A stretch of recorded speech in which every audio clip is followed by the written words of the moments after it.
Hey, what's up, everybody? Before I get started here, I happened to find my knife that I had back in the late 80's. Same type as this manila folder, just the one with the aluminum handles and no longer the rosewood inlays. Don't do stupid shit. That's all I can say. Just don't do stupid shit. Even with the new one I got, people don't do stupid shit.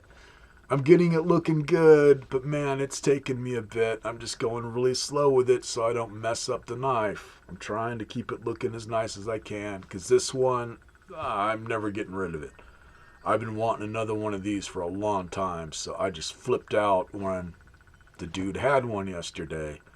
And if he has any more, if I got the money, I'll snag them. Because these ones are definitely worth some money. In fact, the one that I did have back when I was collecting in the 80's, I'm thinking maybe it's because it's more scarce, because aluminum didn't really go over good as far as I'm concerned. Maybe. I don't know. Otherwise, when you get on Arizona Custom Knives, it seems to be a little bit more valuable in good condition. So, you got me. But it's definitely, unless you just absolutely have to have it in your collection, I don't recommend it unless you can find it for a good price, like at a yard sale or whatever, swap meet, whatever. Because, man, if you're going to flip it, it's just, the blade is heavier than the freaking handles. And one of the problems I had back when I liked to flip it, when I was learning how to flip it, the damn rosewood inlays kept popping out. And I think it's because, for some reason, the glue they used did not like to stick good to aluminum. So I eventually just lost enough of the damn things, flying south or whatever, flipping it outdoors. So I can't remember if I did this or had somebody do it for me. Hence, just don't do it. At least I can pop them out or something. I'm going to try and put in some nicer ones, because I've got a couple blocks of really nice wood. I forget what type, but it'll look really nice. I just got to find it. Otherwise, yeah, just some things, just don't do it, or don't let your friends do it. And if your friends do it, make sure they're no longer your friends because they did it. Anyways, obviously those aren't the original scales. Oh, let me zoom in again here. I'm forgetting I can do that.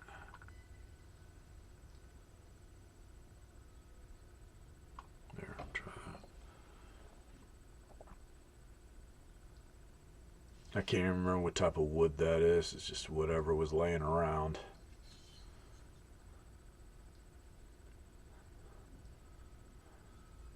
As far as I'm concerned, it could have been a tree branch that I found that I just happened to split up and use and grind down.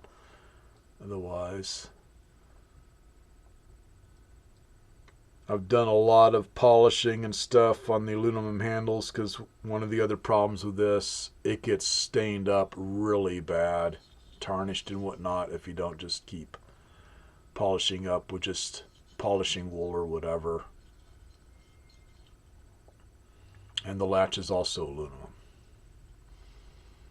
Anyways, second thing, which I did do this, and I guess that's why I'm going really easy on the other one, and I'm not going to be doing this. Either somebody did it or they did it at the tailor factory.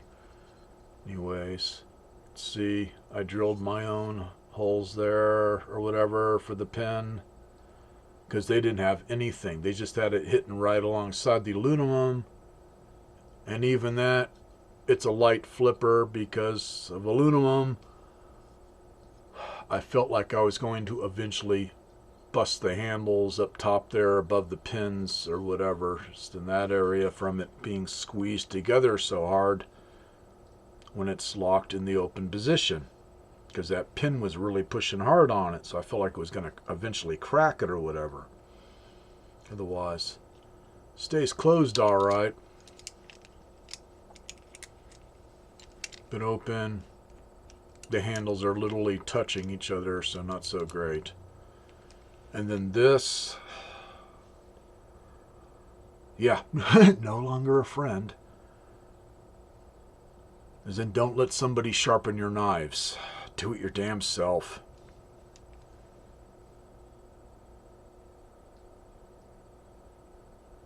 I think you use like a disc grinder to frickin' sharpen the blade. Which I'm just going to see how much of it I can remove using a polishing sandpaper. But went right over where it says Manila folder. I can just barely make it out. Just the outline of it. Otherwise, at least didn't try and sharpen the top of it. It's still blunt.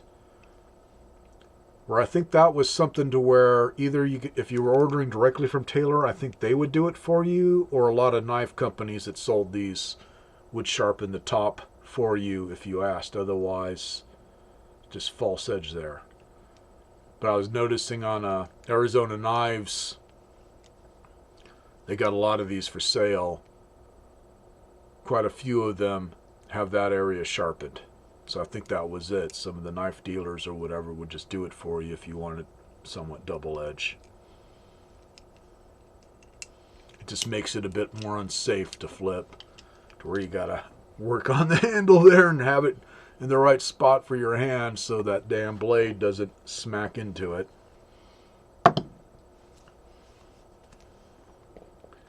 Now this one of the previous knives I showed that I think is really freaking rare, it was the little one that has the skeletonized solid metal handles that are silver. I think this belonged to the same person that also had really awesome skills at sharpening knives, which fortunately this one didn't get it as bad, as I'm gradually getting them all out. I'm just going to try and get it as nice as I can, but I didn't care because this thing is so freaking nice. Otherwise, the handles, I just went over them with polishing wool and got all the brass all shined up again. So it had all kinds of freaking just, not really corrosion, just tarnished spots all over. It was nasty looking.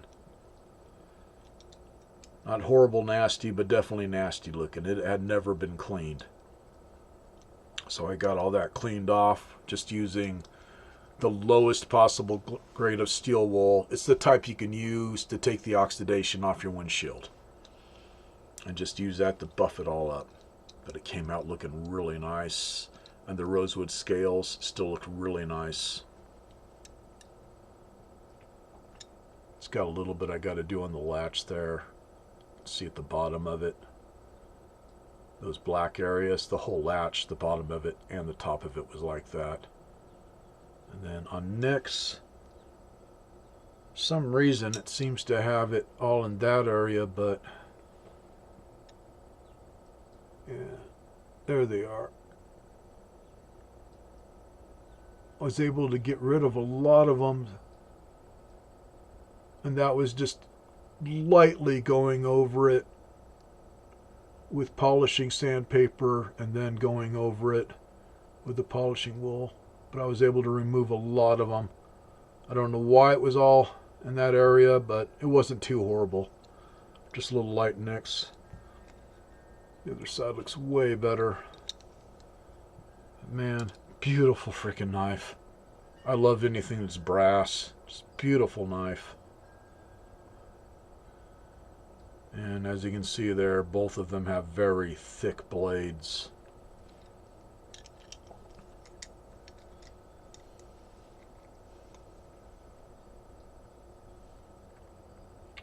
Also, this one has the model number of G/972.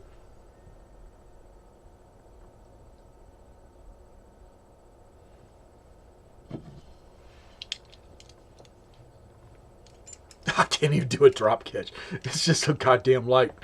That's the problem, man. There's just not much you can do with it. Yeah, it's just... Why they decided to try one with aluminum, I just don't know. Otherwise, this one just says Taylor Seto Surgical Japan, and then Manila folder, which it used to say on the blade, but the other side, no model number. But I did notice some of the ones on Arizona Custom Knives do have the model number. So, weird. Otherwise, say, yeah, it's not picking up too much of it, which is a good thing.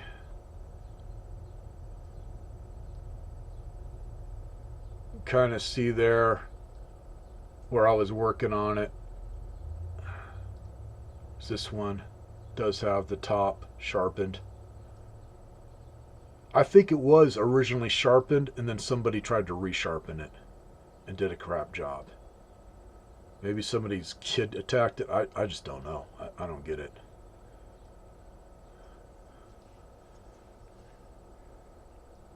Kind of just light scratches. I don't know. Only other thing I can think of, and don't use them on these because it will fuck up your knife.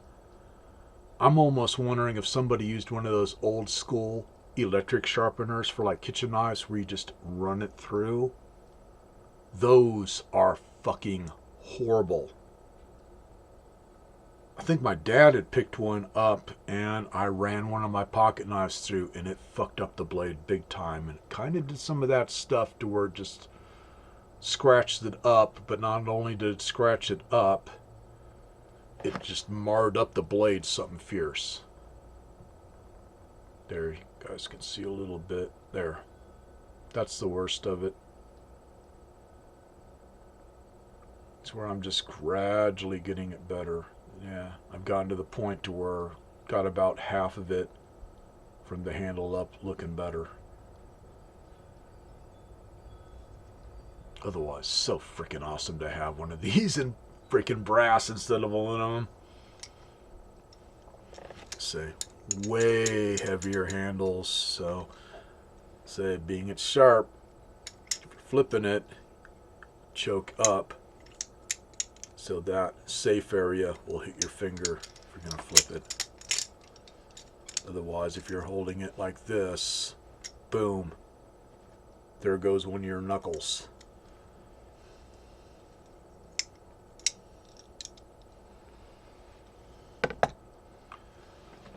So, like I say, man, I'm going to keep showing vids as long as he keeps putting knives out.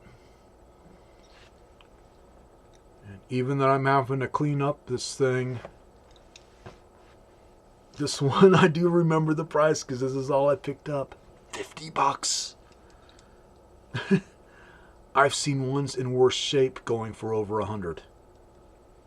They're just in crappy condition but are fixable. This, oh, $50, oh, hell yeah. Hell yeah. So I mean, it's like the guy selling them to get rid of them. Crazy. So have a good one, everybody. Don't know when I'll have another vid up, man. I got other stuff I got to do, so I don't know when I'm going to be able to catch up with that place again, but I'm going to keep stopping by every chance I get. At least he's close to me, so I just stop every chance I get because he keeps setting stuff out. Oh, he did have a bunch more little Batangas. And that's where I could see how some of them, if you're buying them online, hint, hint, if you can get more pictures from the person, make sure you get more pictures because some of them look nicer at different angles and really crappy at others. Where he had some to where the scales and everything on them looked really nice, but the metal was really thin or just beat up or whatever, just poorly constructed. To where it kind of just goes up and down with the Filipino-made ones. And he seems to be setting out some now that aren't as nice to where I'm just passing up on them. I'm going more for this old school 80s stuff now. So, once again, have a good one, everybody.